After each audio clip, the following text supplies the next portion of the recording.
they can play in the background while people talk or do whatever they want, and it's still music. But comedy's only comedy if people are paying attention.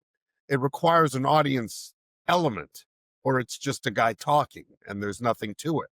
So a lot of places don't understand. They'll book a comedian and keep the hockey game on. That's Canadian, very. And people are watching the game instead of you, or barely paying attention. And as a rule, I mean, I'm at the point in my career where I will explain to people what I need when they book me if I haven't worked for them before.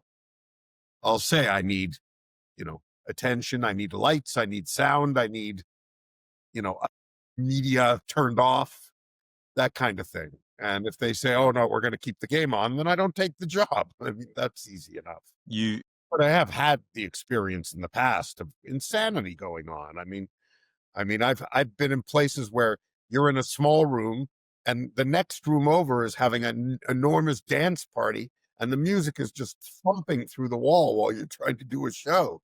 It can be ridiculous, of course. Is there signs that in an email or in a chat with the promoter or booker that you detect that this is going to be a shit show that you should run a mile away from? I'm trying to think. It's very hard to tell because promoters promote. Everybody pretends like their place is fantastic and their offer is great. I try to get to the uh, basics of how much time and how much money and how far away are you very quickly, because people will try to sell you first.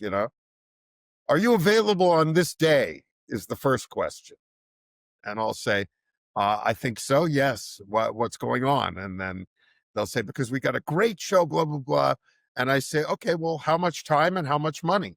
And they'll say, because, this crowd comes out, they really love to laugh. Uh-huh. How much time and how much money? And, if they delay too many questions to that, I know that when they finally say it'll be 2 hours for $30, and I'll say, yeah, that's not going to happen, but thank you for contact. What is? Can I get a demonstration of your polite disengagement from certain offers? That's basically it. Thank you so much for thinking of me, but that's not close to my rate. I'm polite about it, but I'm a businessman ultimately when it comes to the phone call I'm an artist at heart, but if I'm going to go do this, it's work. When doing gigs, do you shove a lot of new bits in between the set at even at like corporate shows or big paid shows, or do you still go to the open mics to test stuff out, or do you? Well, I go to open mics all the time. In fact, I'm going to go to one tonight. You have to sharpen your sword between battles. It's important to stay sharp. I I never don't go on in the course of a week. I have to be on my game, and you rust very quickly if you don't keep it up. I've spoken to a couple comics on a podcast, and they say that they don't change too much of their set, but they've been doing the same set for around 30 years. Oh, okay. No, I'm always writing.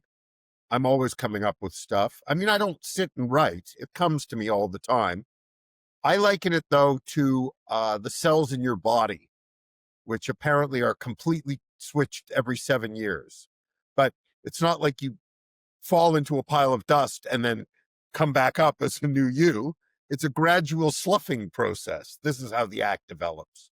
Older bits that no longer apply or are relevant to me or to the world disappear, and new thoughts come and are added. So it's always changing. Every time I go to Ottawa to headline once a year, for instance.